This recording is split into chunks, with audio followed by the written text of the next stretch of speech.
ரொம்பவே சந்தோஷமா இருக்கு. கை பக்கத்துல கையை கொடுங்க. அக்கா வந்தாலும் பரவாயில்ல, தங்கச்சி இருந்தாலும். ஹல்லேலூயா. பிரைஸ் தி லார்ட் சொல்லுங்க. சும்மா வெறுமையா கொடுங்க. Price the Lord. Hallelujah. Amen. Hallelujah. Amen. Price the Lord. Thank you Lord. திருவிருந்து ஆராதனையா இருக்கிறவர்களாலே இன்னைக்கு என்னுடைய தேவ செய்தியுடைய தலைப்பு இடம் கொடுக்காதீர்கள். என்ன கொடுக்காதீர்கள்? இடம் கொடுக்காதீர்கள். சொல்லுவாங்க சில பேர், கொஞ்சம் இடம் கொடுத்தா ரொம்ப மிஞ்சிக்கிறாங்க. ஆமென். கொஞ்சம் இடம் கொடுத்தா தலைக்கு மேல போகாங்க, கொஞ்சம் மிஞ்சிடுவாங்கன்னு சொல்லுவாங்க நம்மளுடைய வார்த்தையில. ஆனா இந்த இடத்துல ஆண்டவர் சொல்ற வார்த்தை இடம் கொடுக்காதீர்கள். எதற்கெல்லாம் நம்ம இடம் கொடுக்க கூடாது அதெல்லாம் நான் பார்க்க போகிறேன்.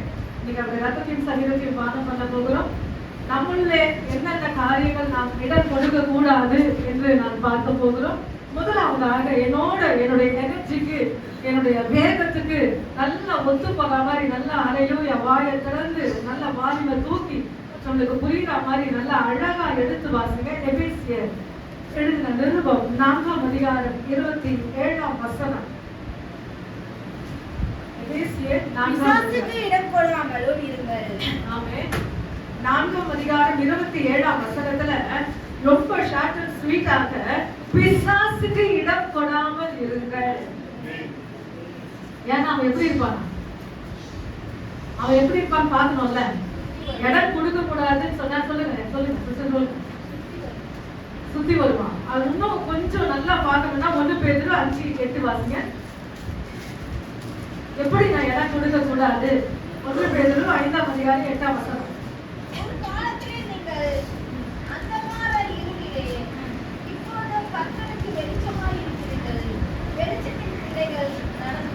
கொஞ்சம் பேதுரு 5ஆம் அதிகாரம் 8ஆம் வசனம். 2 பேதுரு 1 பேதுரு. தெளிந்த புத்தி உள்ளவனாய் இருங்கள். ஆமென். விழித்திருங்கள்.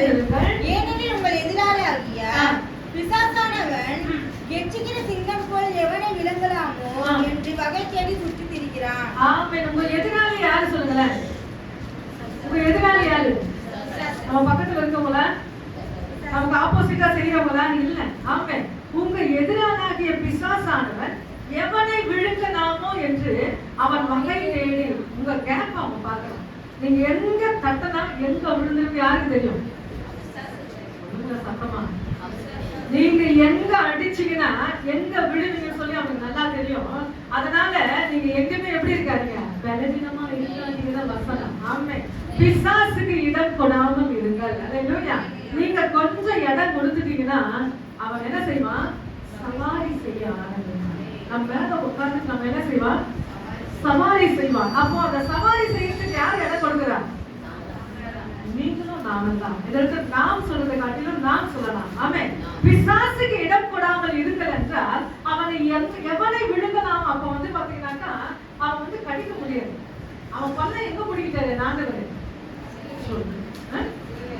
சிலுவையில போட. அப்ப அவன் என்ன சொல்லுங்களேன்? பொக்கை.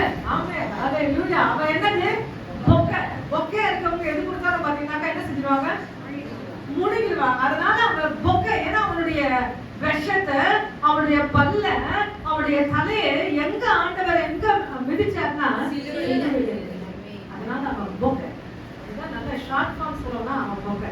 அதனாலதான் அவனுக்கு கேப் கொடுக்காம நம்முடைய வாழ்க்கை அமையுமானால், நீங்க நானும் வடிவமைப்பீங்கனால் நிச்சயமா நீங்களும் நானும் பாக்கியவாங்க. ஹல்லேலூயா.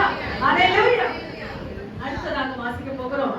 இது ரொம்ப முக்கியமான வார்த்தை. யாக்கோபு 4ஆம் அதிகாரம் 7ஆம் வசனம்.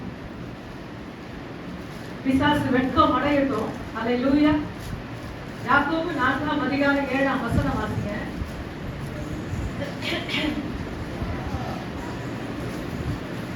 பக்கம் 315. ஆதலால் தேவனுக்கு கீழ்ப்படிந்திருங்கள். ஆமென். பிசாசுக்கு எதிர்த்து நில்லுங்கள். ஆமென். அப்பொழுது அவர் உங்களை விட்டு ஓடிப் போவார். நல்ல கையை தட்டி தேவனுக்கு மகிமையாக. ஹல்லேலூயா. ஹல்லேலூயா. பிசாசுக்கு எதிர்த்து நில்லுங்கள், அவன் உங்களை விட்டு ஓடி போவான். அப்ப எப்படி நீங்க ஃபைட் பண்ண போறீங்க? சொல்லுங்க. நீங்க எப்படி ஃபைட் பண்ண போறீங்க? எப்படி சண்டை போட போறீங்க? கொஞ்சம் அங்கங்க ஒரு 2 வார்த்தை சொன்னீங்கன்னா கொஞ்சம் நல்ல ஜெபத்தால். அப்புறம் வேத வசனத்தினால், அப்புறம் உபவாசத்தடி, அடுத்தது அவருடைய ரத்தத்தினாலே அவனை ஜெயித்தார்கள் என்று வெளிப்படுத்தல் வார்த்தை. நல்ல ஒரு அருமையான வார்த்தை. நீங்க பிசாசுகளை எப்படி ஃபைட் பண்ண போறீங்கன்னா, இத தூக்க உட்கார்ந்து நீங்க படிச்சாலுமே அவனோட நீங்க சண்டை போடுறீங்கன்னா, உங்களுடைய ஒண்ணு உங்க ஆவிக்குரிய வாழ்க்கைக்கு மெருகேத்துறீங்க, இன்னொரு பக்கம் யாரை வெட்கப்படுத்துறீங்கன்னா பிசாசு. ஆனா நீங்க எடுக்க முடியாத அளவுக்கு தடை வருங்க. நீங்க எடுத்து உட்காருங்க, அப்பதான் உங்க சொந்த சித்தி அப்பதான் வரும், அப்பதான் சித்தப்பா வருவார். அப்படி யாரு தூரம் விட்டு ஒண்ணு விட்டு சொன்னா எப்போ வரும்? இத தூக்கி நீங்க உட்கார்ந்து ஆரம்பிச்சீங்கனாலுமே சரி, வீட்டை தேடி ஆயிரம் உறவுகள் வரும். ஆனா அதன் மத்தியில நீங்க ஒண்ணு செய்யணும், உட்கார்ந்து முதல்ல நான் பைபிள் படிச்சுட்டு வரேன். இத நீங்க சொல்ல ஆரம்பிப்பீர்கள், ஆனால் தேவ நாமம் உங்களை கொண்டு மகிமைப்படும். ஹல்லேலூயா. கையை கட்டி தேவனுக்கு மகிமையாக. ஹல்லேலூயா.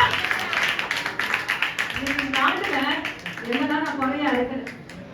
கொஞ்சம் நீங்க ஃப்ரண்ட்ல வந்துட்டீங்கன்னா பேக்ல வரவங்க உட்கார்றதுக்கு நல்லா இருக்கும். கொஞ்சம் அப்படியே ஸ்வீட்டிமா, கொஞ்சம் அப்படியே முன்னாடி வந்துருங்க. நல்லா புரியுதுங்களா? பைபிள் எடுத்து நீங்க உட்கார்ந்தீங்கன்னாக்கா அப்பதான் எல்லா சொந்தக்காரங்க வருவாங்க. நான் பைபிள் எடுத்து மேல போயிட்டு ரூமை விட்டு மேல போய் ஆலயத்துல போய் உட்காந்து வாசிப்பாங்க. ஆலயத்துல போய் உட்காந்து வாசித்தாலுமே அது தனி சுகம். சில சொல்லுவாங்க பாத்தீங்களா, நான் இந்த பக்கம் படுத்தாதான் அது தனி சுகம் சொல்லுவாங்க. நான் இப்படி ஒரு கழிச்சு பத்தாதான் அது தனி சுகம். எனக்கு என்ன, நான் பைபிள் ஆலயத்துல போய் படிக்கணும்னா அது ஒரு தனி சுகம். பைபிள் எடுத்து உட்காரும் போதுதான் அப்பதான் யாராவது ஒரு விசுவாசத்தை செய்வாங்க, வேற எனக்கு ஜெபம் பண்ணுங்க, அப்ப கொஞ்சம் நீங்க ஆண்டவரோட உறவாடுங்க, நான் பைபிள் பேசுவேன். நான் என்ன சொல்லுவான், நான் உஷாரா புரிஞ்சுக்கணும்ல. அவன் எப்படி வருவான்? சும்மா கொம்பல வச்சு வரமாட்டான்.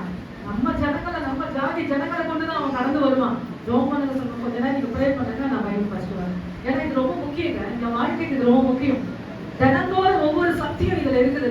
இன்னைக்கு நான் ஒரு சத்தியத்தை பேசுறேன், நாளைக்கு இதே வசனம் வேற சத்தியமா எனக்கு அது காண்பிக்கும், அது வெளிச்சம். ஆமா.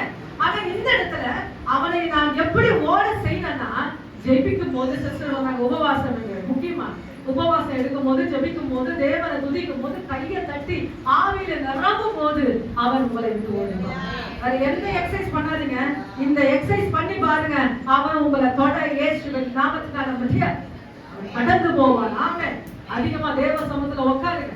விளைவில வருதா, உங்களுக்கு விபத்து உண்டாகுதா, இல்ல ஏதோ ஒரு ஆபத்து உண்டாகுதா, ஏதோ ஒரு காரியம் பயமுறுத்துகிறதா, இந்த வேதத்தை வச்சு உட்கார்ந்து அவருடைய சமூகத்துல அழ ஆரம்பிங்க, கண்ணீர் விடுங்க.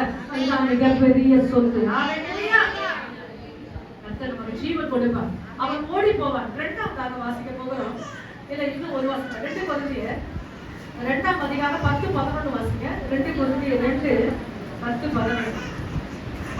எவனுக்கு நீங்கள் மன்னிக்கிறீர்களோ அவனுக்கு நானும் மன்னிக்கிறேன். ஹல்லேலூயா.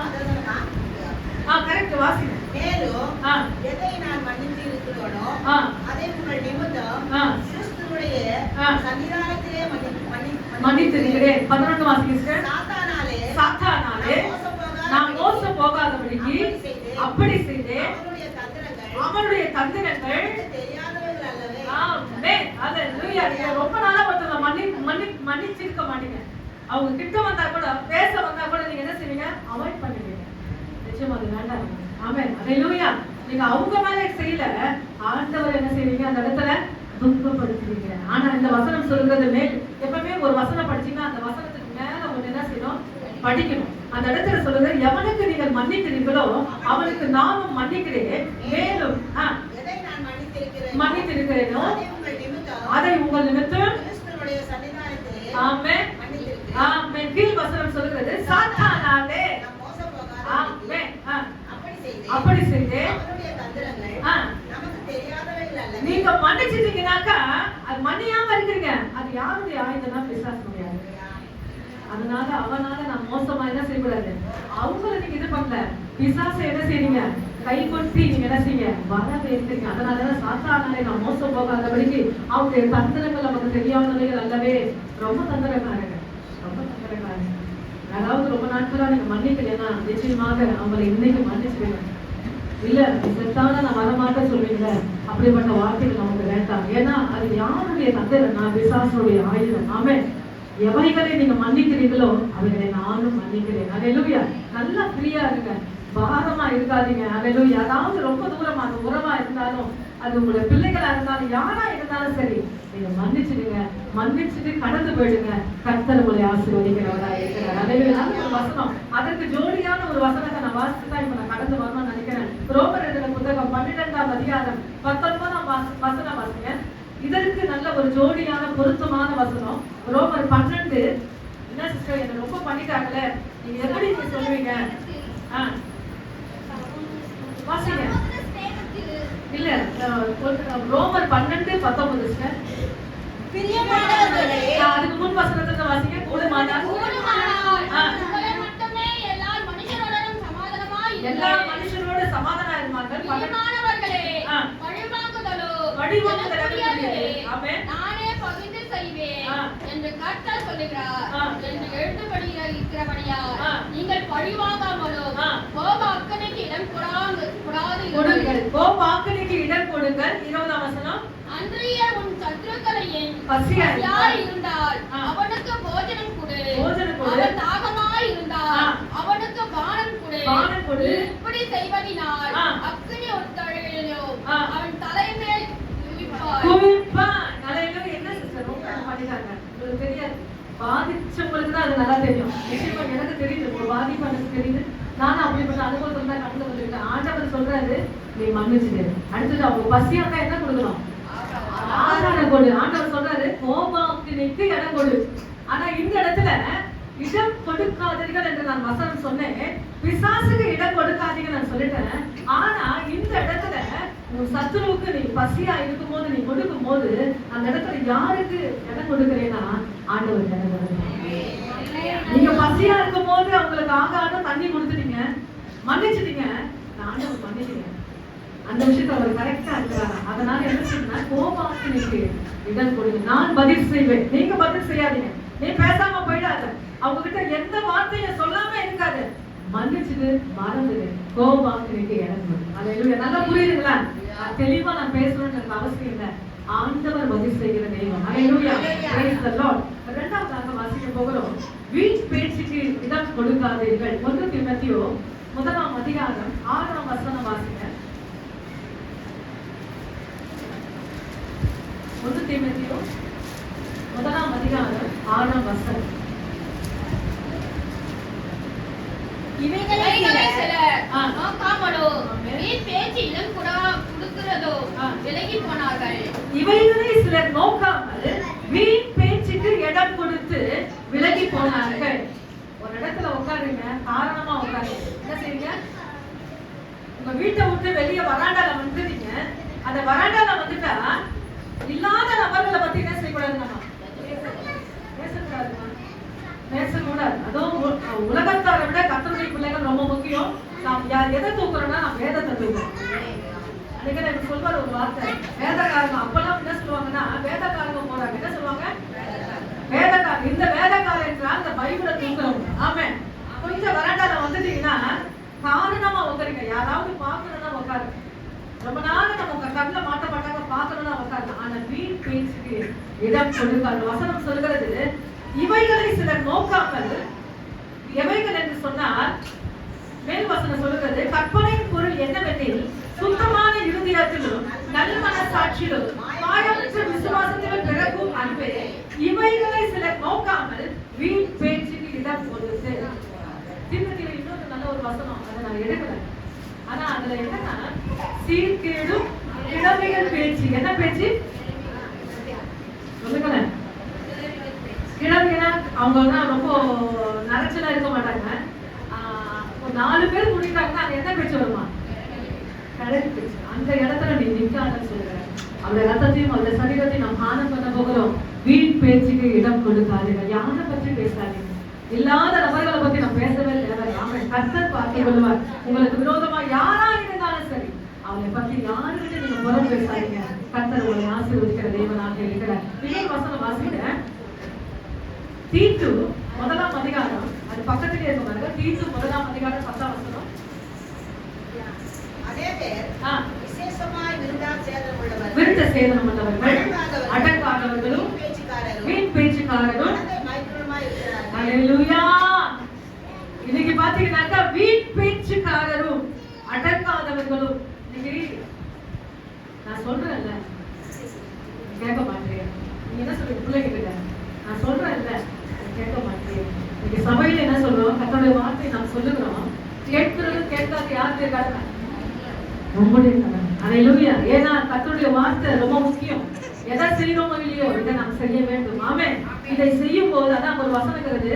இதை வாசிக்கிறவர்களும் பாக்கியம் வாங்கலாம், இதை தியானிக்கிறவங்களும் பாக்கியம் வாங்கலாம், இதை தன்னுடைய வாழ்க்கையில கடைபிடிக்கிறாங்க பாருங்க, அவங்க பாக்கியவான்கள் என்று வசனம் சொல்லுறாங்க. அல்லேலூயா. அந்த காதால அந்த வசனத்தை கேட்டீங்கன்னா நீங்க பாக்கியவான்கள். இதற்கு நல்ல அளவிய வாயை திறந்து இப்ப எல்லாரும் படிக்கிறீங்க பாருங்க, பாக்கியவான்கள். இதை நான் எக்ஸசைஸ்ல நான் செய்யணும் பாருங்க, பாக்கியவான்கள். அல்லேலூயா. அடுத்ததாக வாசிக்க போகிறோம் 2 தீமோத்தேயு 4:10 வாசிங்க. 2 தீமோத்தேயு 4:10. ஆமென். தேமா இப்பிரபஞ்சத்தின் மேல் ஆசை வைத்து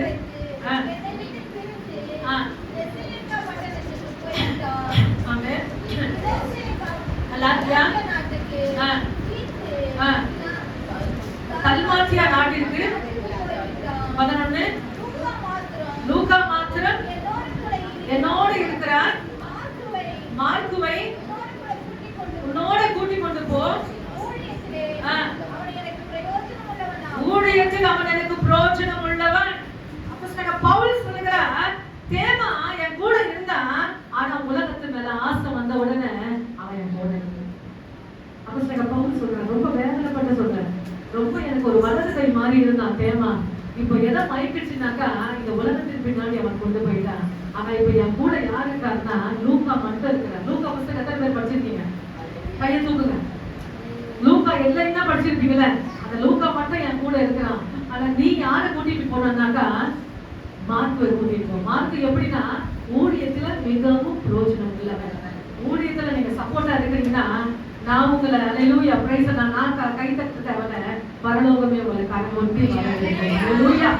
ஊழியத்துல ஊழியக்காரர்களுக்கு நீங்க மிகவும் பிரயோஜனம் உள்ளவர்களா இருந்தால் நிச்சயமாய் பரலோகமே உங்களை வரவேற்கும். சில பேர் நிற்பாங்க, கொஞ்சம் பிரச்சனை வந்தோட என்ன செய்வாங்க? ஓடிவாங்க. இல்லைங்க, கடைசி வரைக்கும் அந்த வாக்கியத்தை ஆண்டவர்கிட்ட கேளுங்க. கர்த்தர் நிச்சயமா கிருபை கொடுக்கிற தேவனாக இருக்கிறார். மூன்றாவதாக வாசிக்க போகிறோம், தேவ நாமம் தூசிக்கப்பட இடம் கொடுக்காதீர்கள். ஏசாயா 52ஆம் அதிகாரம் 5ஆம் வசனம் வாசிப்போம். இது ரொம்ப முக்கியமான வார்த்தை. ஏசாயா 52 5ஆம் வசனம் வாசிப்போம். ஆமென்.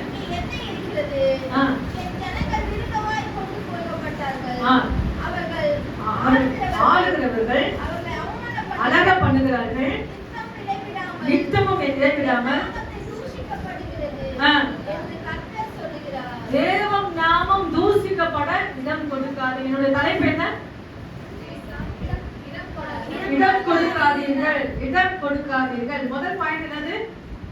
பிசாசுக்கு இடம் கொடுக்காதீர்கள். இரண்டாவது வீண் பேச்சுக்கு இடம் கொடுக்காதீர்கள். மூன்றாவது தூசிக்கப்பட இடம் கொடுக்காதீங்க. உங்க மூலியமா ஆண்டவருடைய நாம என்ன செய்யணும்? மகிமைப்படணும். இவங்க பைபிள் தூக்கிட்டு போறாங்க, இவங்க போய் சொல்ல மாட்டாங்க. இவங்க பைபிள் தூக்கிட்டு போறாங்க, 4 பேர் மத்தியில அவங்க நிக்க மாட்டாங்க.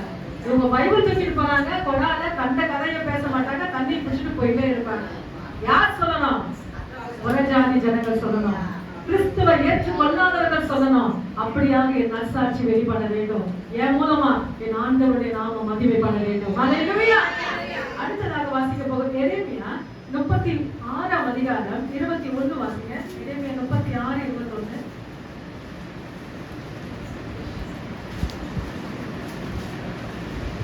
அப்பொழுது ராஜா ஆமென். அந்த சுருளை எடுத்துக் கொண்டு வர யெகூதியை அனுப்பினார்.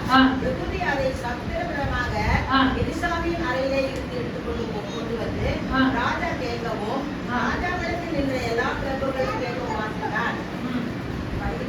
27 படிங்க. 27. ராஜா அந்த சுருளையும் அந்த எரேமியாவின் வாய் சொல்ல மார்க்கு எழுதியிருந்த வார்த்தைகளையும் சுட்டெரிந்த பின்பு எரேமியாவுக்கு கர்த்தருடைய வார்த்தை உண்டாகி அவன் திரும்ப வேறொரு சுருளை எடுத்து. எனக்கு இந்த வசனத்தை நான் கொஞ்சம் நோட் பண்ணுவதில் ஏதோ மிஸ்டேக் ஆகிட்டு. எரேமியா 36:21 அந்த வார்த்தை கொஞ்சம் நான் மிஸ்டேக் பண்ணிட்டேன், 70 மிஸ்டேக் பண்ணிட்டேன். ஆனா இந்த இடத்துல தேவ நாமம் தூசிக்கப்பட என்ன செய்யக்கூடாது? நம்ம இடம் கொடுக்காதுங்க. ரோமர் 2:24 வாசிங்க. அது அப்புறம் பார்த்துக்கலாம். ரோமர் 2:24 வாசிங்க.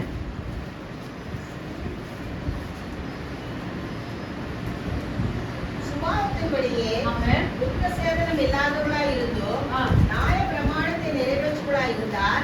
அவன் வேத வருடத்தும் நிர்சேதனம் உள்ளவனாய் இருந்தோம், நியாய பிரமாணத்தை மீறுகிற உன்னை குற்றப்படுத்துவன் அல்லவா? இல்ல சிஸ்டர், அதேதான் 2:24. ரோமர் 2:24.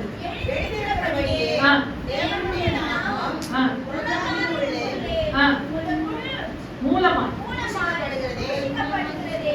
நான் சொன்ன பாத்தீங்கன்னா, முன்னாடி கொடால நின்று நீங்க சண்டை போட்டீங்கன்னா யாருடைய நாமம் தூசிக்கப்படாது. ரொம்ப கவனங்க. நீங்க ரத்தத்தை சரீரத்தை எடுக்கிறது ரொம்ப முக்கியம். அதை விட என்ன முக்கியம்னா, நம்ம நிக்கிறோம் பாருங்க இடம், அது ரொம்ப முக்கியம். 4 பேர் மத்தியில உட்காருங்க பாருங்க, ரொம்ப முக்கியம். கொஞ்சம் மற்றவங்க வித்தியாசமா பேச ஆரம்பிச்சீங்கன்னா அங்கிருந்து நீங்க என்ன செய்யணும்? எஸ்கேப். என்ன செய்யுங்க? யாருடைய நாமம் மகிமைப்படுனா தேவ நாமம் மகிமைப்படும். அல்லேலூயா. உங்கள் மூலமாய் புறஜாதிகளுக்குள், நல்ல தெளிவா வாசிங்க, எழுதி இருக்கிறபடி தேவனுடைய நாமம் புறஜாதிகளுக்குள்ளே உங்கள் மூலமாய் தூசிக்க. ஆண்டவர் பாத்தீங்கன்னா ரொம்ப கஷ்டப்படுறாரு. உங்க மூலமா ஆண்டவருடைய நாமம் தூசிக்கப்படுகிறது. ஏனென்றால் அந்த ரத்தத்தையும் சரீரத்தையும் நம்ம பானம் பண்ண போகிறோம். அது ஒரு இடத்துல ஒரு வசனம் உண்டு, பரிசுத்த ஆவியை துக்கப்படுத்தாதிருங்கள். எத்தனை பேர் படிச்சிருக்கீங்க? பரிசுத்த ஆவியை எந்த இடத்துல ஆண்டவரை துக்கப்படுத்துறீங்க? சில ஆண்டவருக்கு பிடிக்காத காரியத்தை நீங்க செஞ்சீங்கன்னா பரிசுத்த ஆவியை துக்கப்படுத்துறீங்க. அல்லேலூயா. உங்களுடைய வீட்டுக்காரோ உங்க மனைவியோ அவங்க கொஞ்ச நேரம் துக்கப்படுத்தினாலும் கொஞ்ச நேரம் சமாளிச்சுனாலும் நிச்சயமா ஆண்டவர் நம்ம சமாளிக்கணும். அல்லேலூயா. பரிசுத்த ஆவியை துக்கப்படுத்தாதிருங்கள். எந்த இடத்துல என் ஆண்டவரை நான் விட்டு கொடுக்கிறேன், எந்த இடத்துல என் ஆண்டவருடைய நாமத்தை தூசிக்கப்பட நான் இடம் கொடுக்கிறேன். நல்லா கவனிங்க. சில காரியம் சொல்றாங்க, இவ்வளவு நாளா நம்ம ஜெபம் பண்றேன், விடுதலை இல்லைன்னு சொல்றாங்க.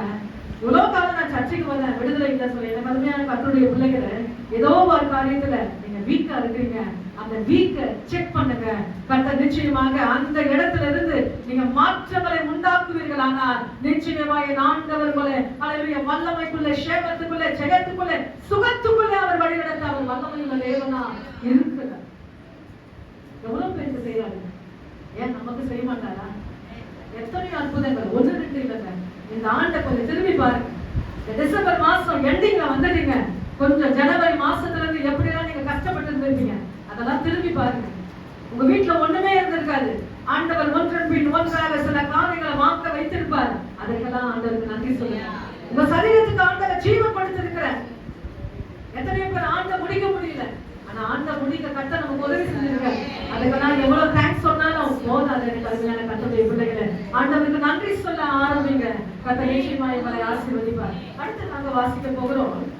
4 சொல்லிட்டேன். பிசாசுக்கு இடம் கொடுக்காதீர்கள், வீண் பேச்சுக்கு இடம் கொடுக்காதீர்கள், தேவ நாமம் தூசிக்கப்பட இடம் கொடுக்காதீர்கள். அடுத்தது 4வது வசனம், தேவ வசனம். தீத்து 2ஆம் அதிகாரம் 4:5 வாசிங்க. தீத்து 2:4-5. நல்ல வசனத்தின் மேல உங்கள் கவனம் இருக்கட்டும். நாம் செய்த நீதியின் கிரியைகளை நிமித்தம் அவர் நம்மை ரட்சிக்காமல் நமது இரக்கத்தின்படியே மறுஜென்மம் முழுக்காக்கினாலும் பரிசுத்த ஆவியினுடைய புதிதாக்குதலாலும் நம்மை ரட்சித்தார். நமது கிருபையினாலே தூசிக்கப்படாதபடி. நான் சொன்ன வசனம் என்னன்னா, தீத்து 2ஆம் அதிகாரம் 4:5.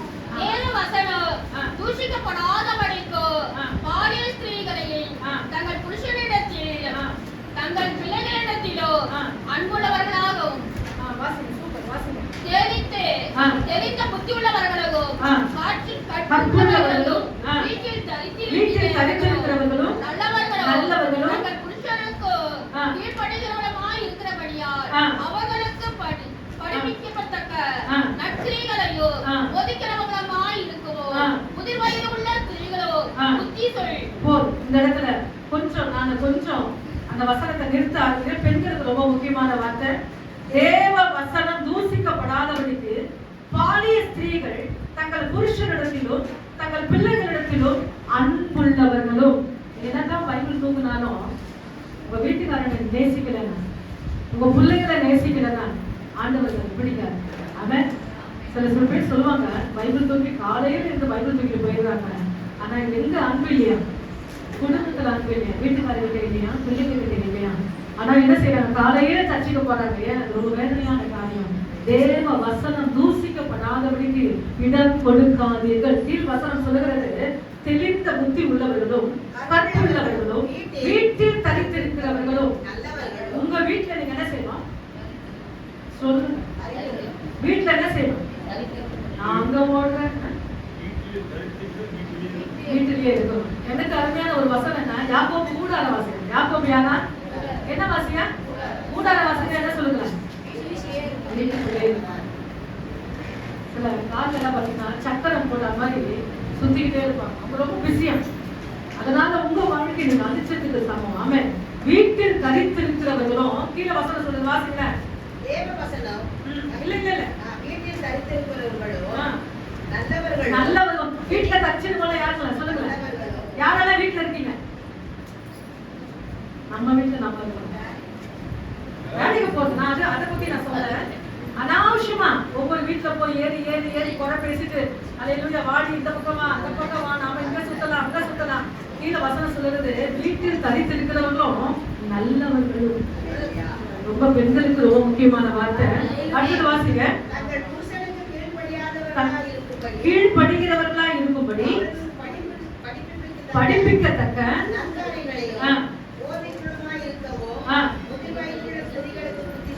உங்க வீட்டுக்காரர் ரட்சிக்கப்படனா உங்க வீட்டுக்காருக்கு நீங்க பிரீச் பண்ணணும். என்ன பண்ணமா? படிப்புக்குதல்னா அவர் அப்பதான் கொஞ்சம் சபைக்கு வரலாம்.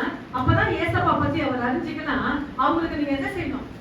போதிக்கணும். வசனம் சொல்லுது பாருங்க, அவர்களுக்கு படிப்பிக்கத்தக்க நற்காரியங்களை போதிக்கிறவங்களா இருக்கவும் முதிர் வயதுள்ள ஸ்திரீகளுக்கு புத்தி சொல்லு. அப்ப எங்க நான் ஊழியம் செய்யணும்? நான் எங்க ஊழியம் செய்யணும்? வீட்டுல ஊழியம் செய்யணும். அல்லேலூயா. நான் அங்க போறேன், நான் இங்க பிஸி, நான் அங்க பிஸி, அங்க மீட்டிங். அதனால வீட்டுல ஊழியம் செய்யறாங்க. வீட்டுல சாட்சி இருக்கணும். நமக்கு பிள்ளை சொல்லணும், எங்க அம்மா இந்த இடத்துக்கு போயிருக்காங்க, எங்க அப்பா இந்த இடத்துக்கு போயிருக்காங்க. எங்க அம்மா எங்க போனான்னு சொல்லி அவங்களோட பழக்கம் என்னன்னா சொல்லிட்டே போக மாட்டாங்க. என் பிள்ளை இங்க போயிருக்கிறான். வீட்டுல சாட்சி ரொம்ப முக்கியம். புருஷன் எங்க போனாலும் மனைவிக்கு தெரியணும், மனைவி எங்க போனாலும் புருஷனுக்கு தெரியணும். அதனால சாட்சி சாட்சி அப்படி தெரியலையா சொல்லி கொடுங்க. கொஞ்சம் கஷ்டமா தான் இருக்கும். நான் எங்க அக்கா பொண்ணுக்கு சொல்லுவேன், கீழ்படியில வரைக்கும் சொல்லிட்டே சொல்லுவேன். என்ன சொல்லுவேன்? கீழ்படியில வரைக்கும் குழந்தைங்க என்ன செய்யணும்? சொல்லிட்டு அது செய்யற வரைக்கும் சொல்லிட்டே இருக்கான எனர்ஜி போகும். கொஞ்சம் கஷ்டமா இருக்கும். கீழ்படியில வரைக்கும் கொஞ்சம் கஷ்டப்படு. குடும்பத்துல உழைங்க. எங்கெல்லாம் உழைக்கிறத காட்டில குடும்பத்துல உழைங்க. அவன் கீழ்படிஞ்சு நல்ல உங்களுடைய பேரை என்ன செய்யணும்? அவங்க அம்மா பெற்ற பிள்ளைங்க, அவங்க அம்மா அப்படி வளர்ந்துருக்கிறாங்க. உங்க சாட்சி எங்க தெரியணும்? அவன் வளர்ந்த விதத்துல 4 பேர் சொல்லுவாங்க, அவங்க அம்மா இப்படி வளர்ந்துருக்காங்க, அவங்க அப்பா இப்படி வளர்ந்துருக்கிறாங்க. அல்லேலூயா. பிள்ளைகள் மக்களை கவனமா இருங்க. கர்த்தர் நிச்சயமாக நமக்கு பலன் தருவார். அடுத்து பாத்தீங்கன்னா, துயரத்துக்கு இடம் கொடுக்காதீர்கள். யோபு 10ஆம் அதிகாரம் 1 வசனம். யோபு, இந்த சத்தம் புரியுதான்னு தெரியல உங்களுக்கு. யோபு 10ஆம் அதிகாரம் 1 வசனம். துயரத்திற்கு இடம் கொடுக்காதீர்கள். ஆலோசிக்கிறது எனக்குள்ள இடம் கொடுத்து என் துயரத்துக்கு எனக்குள்ளே நான் இடம் கொடுத்து. ஆண்டவர் உங்களுக்கு நல்லா வச்சிருக்கிறாருங்க. எத்தனை பேர் பாத்தீங்கன்னாக்கா சீரியலை பார்த்து நல்லா தான் ஆண்டவர் இருப்பாங்க, சீரியலை பார்த்து அழுதுட்டு இருப்பாங்க. என்ன பண்ணுவாங்க சொல்லுங்க? சீரியலை பார்த்து ஒண்ணுமே இல்லை, ஆண்டவர் நல்லா வச்சிருப்பாரு உங்களை. இந்த நேரத்துல இவங்க இப்படி பண்றாங்க, ஒண்ணுமே எனக்கு அதை மூடு, இந்த ஆண்டோட அதை மூடு. கர்த்தர் விலையேற பெற்ற பொக்கிஷத்தை வச்சிருக்கிறாரு. ஒரு நாளைக்கு 10 அதிகாரம் வாசிங்க, 20 அதிகாரம் வாசிங்க. நீங்க உங்களை எங்க ஆண்டவர் நிறுத்துறாரு பாருங்க. பல பேர் மத்தியில் ஆண்டவர் நிறுத்துவார். அதை இல்லையா? உங்க குடும்பத்துல இருக்கிறவங்க என்ன சொல்லணும்? வந்து ஜோம் பண்ணிட்டு போ, முதலாவது தொடங்கிட்டு போ. கர்த்தர் அப்படிதான் நிறுத்துவார். ஆனா எதற்கு இடம் கொடுக்கணும்னா, ஆனா படிக்க முடியாதுங்க. உட்கார்ந்தாலுமே 1000 பிரச்சனை வரும், உட்கார்ந்தாலுமே 1000 பேர் வரும். அதன் மத்தியில நெல்லு பைபிளை நான் படிச்சுட்டேன், என் தெய்வத்துக்கு நான் முதல்ல இடம் கொடு அப்படி சொல்லி பாருங்க. பரலோகம் நிச்சயமாக கலியுகம். துயரத்திற்கு இடம் கொடுக்க. வசனத்தை மறுபடியும் வாசிங்க. என் ஆத்துமா ஜீவனை ஆலோசிக்கிறது, நான் என் துயரத்துக்கு எனக்குள்ள கொடுத்து சஞ்சலத்தினாலே பேசுவேன். எப்ப பார்த்தாலும் பிரேயர்ல உட்கார்ந்து என்ன செய்வாங்க சொல்லுங்களேன். நான் சொல்லுவேன், நல்லா கையை தட்டி நல்லா சந்தோஷமா உங்க முகத்தை ஆண்டவர் பார்க்கிறாரு. எல்லா துயரத்தை எல்லா துக்கத்தை மறந்து நல்லா கையை தட்டி நல்லா ஆராதிக்க சொல்லும் போது தேவையில்லாத பிரச்சனை நினைச்சு என்ன பண்ணுவாங்க? நான் நினைப்பேன், ஐயோ நம்ம இவ்வளோ சொல்றோம், அவங்க ஆத்ம பாரத்தில் அழுகுறாங்களா, அவங்க பிரச்சனையில அழுகுறாங்க சொல்லி எனக்கு என்ன செய்ய முடியாது, கண்டுபிடிக்க முடியாது. ஆனா இந்த இடத்துல சொல்லுங்க, என் துயரத்துக்கு நான் இடம் கொடுத்து, துயரத்துக்கு இடம் கொடுக்காதீங்க, எல்லாவற்றையும் அவர் மேல வைத்து விடு. எல்லாவற்றையும் அவர் அண்ணால் எப்படி வந்தான்னா துயரமா உள்ள வந்தா, பிள்ளை இல்ல சொல்லி துயரமா உள்ள வந்தா, பாஸ்ட் கூட புரியாது, நடத்துறது கூட புரியாது, எல்லாத்தையும் ஆண்டவர் சமூகத்துல வச்சுட்டு வெளியே போகும்போது எப்படி பண்ணாங்க? மகிழ்ச்சியா. அந்த மகிழ்ச்சி எப்படி தெரிவிச்சா? வீட்டுல போனோம்னா டேபிள்ல சாப்பாடு போட்டு, அது வரைக்கும் சாப்பிடாதவன் ஆண்டவர்கிட்ட எல்லாத்தையும் நான் சொல்லிட்டேன் சொல்லி டேபிள்ல போட்டு சந்தோஷமா சாப்பிட ஆரம்பிச்சேன். இதான் என் ஆண்டவர் விரும்புகிறார். மறுபடியும் என் ரியாக்ஷன் அப்படியா இருக்குமானால் நிச்சயமா அதை என் ஆண்டவர் விரும்பவில்லை. என் தெய்வம் பார்த்துக் கொள்வார். என் ஆண்டவர்கிட்ட நான் சொல்லிட்டேன், அவர் எல்லாத்தையும் பார்த்துக் கொள்வார். சந்தோஷமா உங்க முகத்தை எப்படி வைக்க போறீங்க? ரொம்பவே அது மாதிரி சிரிச்ச முகத்தோடு. சில பேருக்கு சிங்கப்பல் இருக்கும். என்ன பல் இருக்கும்? சிங்கப்பல். அவங்க எல்லாம் பாத்தீங்கன்னா கொஞ்சம் யோசிச்சு சிரிக்க மாட்டாங்க. நான் சொல்லுவேன், சிங்கப்பல்ல தான் வச்சிருக்கீங்க, சிரிச்சுட்டே இருந்தா முகம் அழகா இருக்கும். ஆமென். நல்ல சிரிக்கிறதுக்கு சிங்கப்பல் கூட அவங்க சிரிச்சாங்க அழகா இருக்கும். சில பேர் சிரிச்சா குழி விடும். என்ன விடும்? ஆனா அவங்கள என்ன செய்ய மாட்டாங்க, நேரம் பார்த்து இடம் பார்த்து அப்படி சிரிப்பாங்க. 24 hours நல்லா சிரிச்சுட்டே இருக்கு. ஆமென். நிறைய பிரச்சனை இருக்குங்க, துக்கம் இருக்குங்க, துயரம் இருக்குங்க. ஆனா இங்க சொல்லுகிறார், என் துயரத்துக்கு நான் இடம் கொடுத்து என் மன சஞ்சலத்தினால நான் பேசுவேன். பேசாதீங்க, அதெல்லாம் சஞ்சலத்தினால பேசாதீங்க, துயரத்தினால பேசாதீங்க, சந்தோஷமா இரு. கர்த்தர் நம்மை ஆசீர்வதிப்பார். அல்லேலூயா. ஒருத்தர் சிஸ்டர் எப்ப பார்த்தா சிரிச்சுட்டே இருப்பாங்க. அவங்க எல்லையில அவங்க ஊருக்குள்ள வந்துட்டாங்க, பைபிள் எடுத்துட்டு வரணும். அவங்களுக்குள்ள 1000 பிரச்சனைங்க, அந்த அம்மாக்குள்ள அவ்வளவு 1000 பிரச்சனை. ஆனா அவங்க ஏரியாவுல ஊருக்குள்ள வந்துட்டாங்கன்னா அவங்க முகத்தை அப்படியே மாத்திப்பாங்க. அவங்க முக ஸ்டைல் அப்படியே மாத்தி அவ்வளவு சந்தோஷமா வருவாங்க. வரவங்க எல்லாம் பார்த்தா அம்மா சபைக்கு வரல, அவங்கள பார்த்தா சோதனை. உங்களை பார்த்தா என்ன செய்யணும்? 4 பேர் கை எடுக்கணும். அப்படி நம்ம வாழ்க்கை ஸ்டைல் இருக்கணும். ஆமென். அவங்க செத்துட்ட உடனே நிறைய பேர் வந்து சாட்சி சொன்னாங்க. என்ன சொன்னாங்கன்னா, நம்மள மாதிரி இருக்கும் ஜனம் சொல்ல கத்தருடைய பிள்ளைங்க உலகத்தார் பைபிள் மைக்கு பிடிச்சி சாட்சி சொன்னாங்களாம். இவங்களுக்குள்ள நிறைய காரியங்கள் இருந்தது, கடைசியில தான் நம்ம கண்டுபிடிச்சோம். ஆனா ஊருக்குள்ள வரும்போது அவங்க எப்படி வருவாங்களாம்? அவங்களுக்குள்ள 1000 பிரச்சனை இருந்தது. எங்களை பார்க்கும் போதெல்லாம் அவங்களுக்குள்ள பிரச்சனை தெரியாது. அவங்க முகம் 9.25 மாதிரி அவ்வளவு சிரிச்சுட்டு இருந்தாங்க. அப்படி நம்முடைய மரணத்துல நிறைய பேர் சாட்சி சொல்லாங்க. அல்லேலூயா. நல்ல ஒரு பாக்கியமான காரியங்கள். அல்லேலூயா. இதெல்லாம் பெற்றுக்கொள்ளுங்க. இதெல்லாம் ரொம்ப இலவசமாய் பெற்றுக்கொள்ளுங்க. இதெல்லாம் காசு பணம் கொடுக்க போகல, உங்க சரீரத்தை கொடுக்க போகல, உங்க முகத்தினுடைய பாவனை ஆண்டவருக்கு என்ன செய்ய மக்களுக்கு காண்பிக்க போகுது. கர்த்தருடைய ஆசீர்வாதம். அடுத்தது பாத்தீங்கன்னாக்கா 6வது தீத்து 2ஆம் அதிகாரம் 15 வாசிங்க. இது ரொம்ப கொஞ்சம் கஷ்டமா தான் இருக்கும். தீத்து 2ஆம் அதிகாரம் 15. அப்படி இருந்தோம் தெளிந்த புத்தியோடனே விசுவாசத்தினாலோ அன்பினாலோ பரிசுத்தத்திலோ நிலை கொண்டிருந்தால் விலகலை போற்றி பற்றி ரட்சிக்கப்படுவாள். ஆமென். அல்லேலூயா. இந்த இடத்துல அந்த வசனம் இல்ல சிஸ்டர். இவைகளை நீ பேசி 2:15 வாசிங்க. இவைகளை நீ பேசி போதித்து சகல அதிகாரத்தோடு கடிந்துகொள். ஒருவனும் உன்னை அசட்டை பண்ண இடப்படாதிருப்பாயாக. இடம் கொடுக்காதிருப்பாயாக. ஒருவனும் உன்னை அசட்டை பண்ண இடம் கொடுக்காதிருப்பாய். அவங்க தானே, அவங்க கொஞ்ச நேரம் நல்லா இருப்பாங்க, கொஞ்ச நேரம் என்ன செய்வாங்க? மாறிடுவாங்க. என்ன செய்வாங்க? கொஞ்சம் நல்லா போவாங்க, நல்ல வித்தியாசமா இருப்பாங்க. ஆனா இன்னும் ஒரு 6 மாசத்துல அவங்க எப்படி இருப்பாங்க? அப்படியே டோட்டலா டிஃபரெண்டா மாறிடுவாங்க.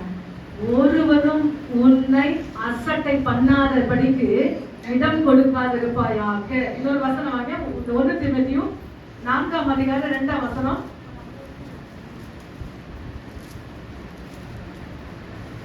1 தீமோத்தேயு 4:2. சமயம் வாய்த்தாலோ வாய்க்காவிட்டாலோ விவாதமாய் இல்ல 2 தீமோத்தேயு 4:2 வாசிங்க. 2 தீமோத்தேயு 4:2. சமயம் வாய்த்தாலோ சூப்பர். பிரசங்கம் பண்ணு. எல்லா நீடிய சாந்தத்தோடும் உபதேசத்தோடும் கண்டனம் பண்ணி கடிந்து கொண்டு புத்தி சொல்லு.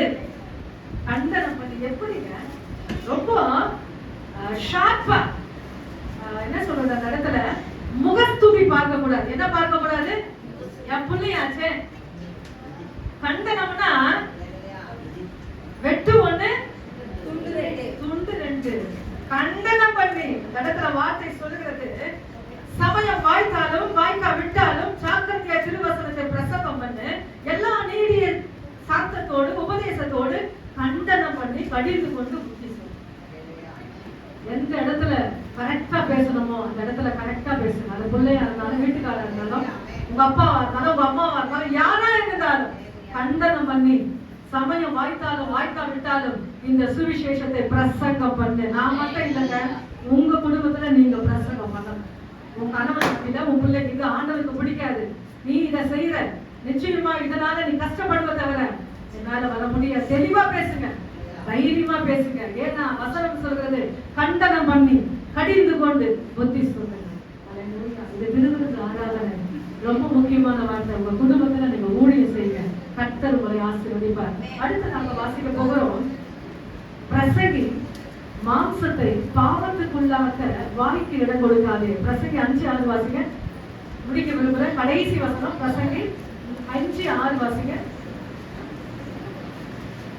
மாம்சத்தை பாவத்துக்குள்ளாக வாய்க்கு இடம் கொடாதே. வாய்க்கு இடம் கொடுக்காதே.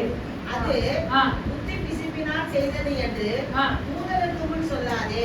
தேவன் உன் வார்த்தையினாலே கோபம் கொண்டு உன் கைகளின் கிரியை அழிப்பானேன். அல்லேலூயா, பிரைஸ் தி லார்ட். 5:6 சூப்பர். உன் மாம்சத்தை பாவத்துக்குள்ளாக உன் வாய்க்கு இடம் கொடுக்காதே. நான் சொன்ன பாத்தீங்களா, வாய் ரொம்ப முக்கியம். யாக்கோபு சொல்றார், வாய் நமக்கு என்னதான், நாக்கு என்னதான் நமக்கு நெருப்பு. யாக்கோபு என்ன சொல்றாரு, நம்ம நாக்கு நமக்கு என்னதான், எங்க நீங்க தீ வச்சுக்கிறீங்க? உங்களை நீங்களே அடிக்கிறதுக்கு எங்க தீ வைக்கிறீங்க? நல்ல ஜீவனை பேசுங்க, மரணத்தை பேசாதீங்க, வேதனையை பேசாதீங்க. இந்த இடத்துல வசனம் சொல்லுகிறது, உன் மாம்சத்தை பாவத்துக்குள்ளாக உன் வாய்க்கு இடக்கூடாதே. நீ புத்தி பிசகினால் செய்தது என்று தூதனுக்கு முன் சொல்லாதே. நான் ரொம்ப புத்தி தவறி செஞ்சுட்டேன்னு சொல்லாதே.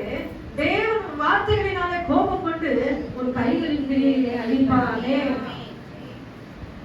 உங்க வாழ்க்கையை நீங்களும் அழிச்சுக்காதீங்க. இந்த வார்த்தையோட ரத்தன சுருக்கமா சொல்ற வார்த்தை என்னன்னா, உங்க வாழ்க்கையை உங்க வாயினாலே அழித்து கொள்றாரு. ஜீவனை பேசுங்க, நன்மையை பேசுங்க, கர்த்தர் கொடுத்த வாக்கு தத்தங்களை பேசுங்க. ஆண்டவர் வாக்கு தத்தங்களை கொடுத்திருக்கிறார். அவருடைய ரத்தத்தை சிந்தி நமக்கு இந்த வாக்கு தத்தங்களை கொடுத்திருக்கிறார். இதை நல்லா பேச ஆரம்பிங்க. கர்த்தர் எப்படி கிரியை செய்ய ஆரம்பிப்பார் என்பது மகிமையாக இருக்கும். அல்லேலூயா. நான் சொன்ன என்ன தலைப்பு சொன்னேன்? இடம் கொடுக்காதீர்கள். ஃபர்ஸ்ட் பிசாசு, இரண்டாவது வீண் பேச்சுக்கு, மூன்றாவது தேவ நாமம் தூசிக்கப்பட, நான்காவது தேவ வசனம் தூசிக்கப்பட, அஞ்சாவது துயரத்துக்கு இடம் கொடுக்காது, ஆறாவது மற்றவர்கள் அசட்டை பண்ண கூடாது. ஆமென். அடுத்தது உங்களுக்கு நீங்களே கை தட்டிக்கலாம். அழகா அற்புதமா அழகா அதிசயமா சொல்லுங்க. 7 காரியத்தை நம்ம பார்த்துக்கோம். பிசாசுக்கு, வீண் பேச்சுக்கு, தேவநாமம் தூசிக்கப்பட, தேவ வசனம் தூசிக்கப்பட, துயரத்துக்கு, மற்றவர்கள் அசட்டை பண்ணும்படி, மாம்சத்தை பாவத்துக்குள்ளாக ஒரு வாய்ப்பு இடம் கொடுக்காது. கொஞ்ச நேரம் எல்லாரும் மழை பண்ணிடுங்க. தேவ சமூகத்தை எல்லாரும் மழை பண்ணிடுங்க.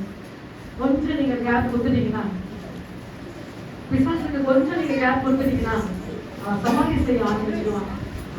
எவனை விடுக்கலாமோ என்று அவன் வகை தேடி அவன் குடும்பத்துல உன்னை சுற்றிலும் அவன் சுற்றி கொண்டு இருக்கிறான். நீ எங்க அடிச்சுனா, நீ எங்க விழுந்துறவள பிசாசுக்கு நல்லா தெரியும். அதனால உங்க வீக்னஸ் பாயிண்ட் அவனுக்கு தெரியக்கூடாது.